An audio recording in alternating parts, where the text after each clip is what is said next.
Hello everyone. Thank you for joining me today for our Take 5 session. Today's Take 5 session is Take 5 to relate. At times, we all have to navigate situations that require difficult conversation topics, which I like to call courageous conversations. In these courageous conversations, many times, emotions and feelings can become very tense or stressed. When we are feeling tense, stressed, angry, or even sad, these courageous conversations can be even more difficult, and sometimes our messages can get lost altogether.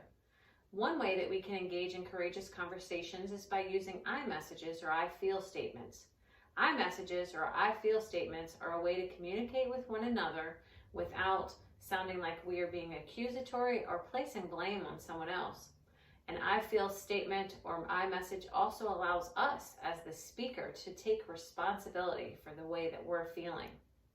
In addition, I statements allow the person hearing the message to learn maybe how their actions have impacted or hurt you, but again, in a non-accusatory way.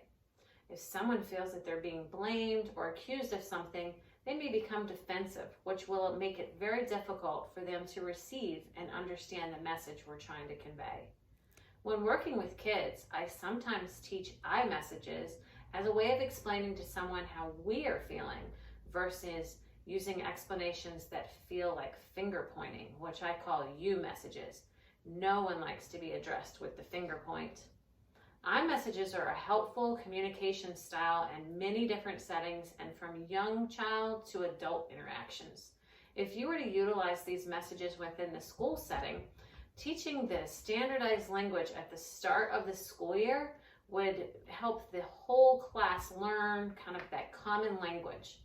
For instance, you could have a poster like this hanging in your classroom, or you can even have a smaller version of I feel statements so that the children could write out their messages to one another.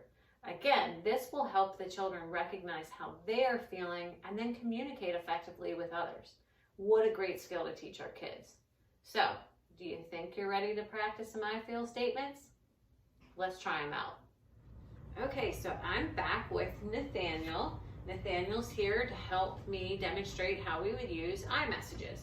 So when we're setting up I messages, there's actually 4 parts. However, it can be condensed down to even 3 parts.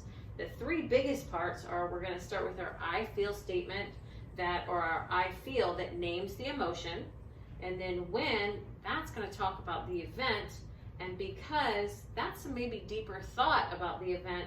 And then what I need is, that's when you get to communicate for what it is that you may need in this situation. So really kind of advocating for ourselves. All right, you ready, Nathaniel?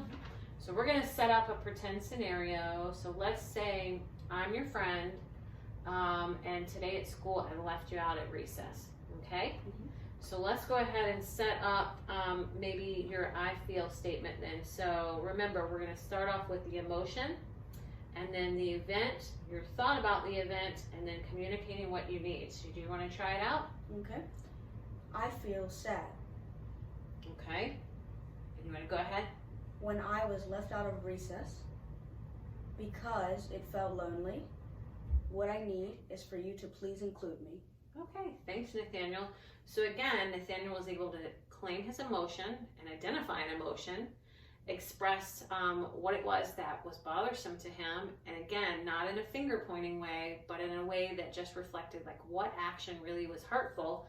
And then he was able to tell even a little bit more, it was about that he felt lonely.